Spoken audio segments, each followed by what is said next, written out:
शेतकरी एकता जिंदाबाद, शेतकरी एकता जिंदाबाद, शेतकरी एकता जिंदाबाद, शेतकरी एकता जिंदाबाद, शेतकरी एकता जिंदाबाद. माझे नाव ज्योती देवानंदेश्वर, राहणार कुडसावली, सरपंच आहे. 24 तास लाईट पाहिजे नाही. पाण्याची सुविधा करून देत नसाल तर लाईट नाही कापायची. 24 तास लाईट असेल तर ठेवा. पाण्याची सुविधा करून द्या. भगवान मारुती गणवीर राजेगाव MIDC. आम्हाला सिंचनाची व्यवस्था नसल्यामुळे आम्ही 24 तास लाईन कापू देणार नाही आणि आम्हाला 24 तास लाईनची गरज आहे. एवढं बोलून माझे किरेपुंजे कुडसावली येथील शेतकरी असून आमच्या गावामध्ये MECB वाल्यांनी 8 घंटे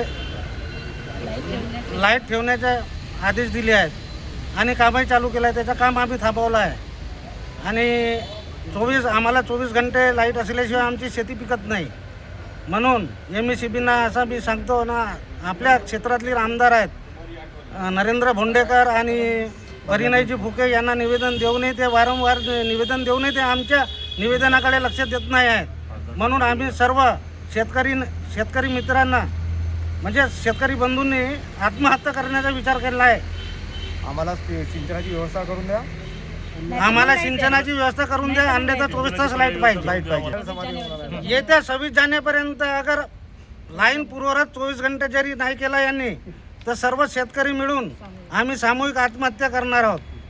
पत्र गेलं झोन ऑफिसकडनं हेड ऑफिसला पण गेलेलं आहे आमच्या पत्र. पण हा धोरणात्मक निर्णय आहे. म्हणजे 24 तास सप्लाय द्यायचा की नाही द्यायचा हा जो निर्णय आहे तो मंत्रालय लेवलचा आहे, आमच्या हेड ऑफिस लेवलचा आहे. त्याच्यामुळे त्याच्यात आम्ही कोणीच काही करू शकणार नाही आहे. आमच्या लेवलला याच्यावर फक्त आम्ही आमचं जे पत्र आहे त्याची वाटल्यास तुम्हाला जर कॉपी पाहिजे असेल तर मी एक झेरॉक्स कॉपी तुम्हाला देऊ शकतो.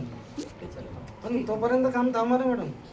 ते काम थांबवण्याबद्दल तुम्हाला AC साहेब सांगू शकतो. आता AC साहेबांचा फोन होता नाही तोपर्यंत माहिती आहे का काम थांबवून नाही, द्यायचं. काम तसं काम थांबलं आहे कारण आम्ही रोखीत ठेवलं आहे त्याच्यामुळे.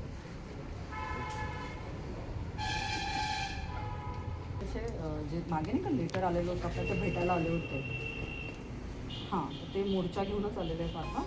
तर त्यांना तुमची भेटीची वेळ हवी होती. तर सोमवारची किती वाजताची देऊ? हां 11-12 वाजताची. ठीक आहे. ओके.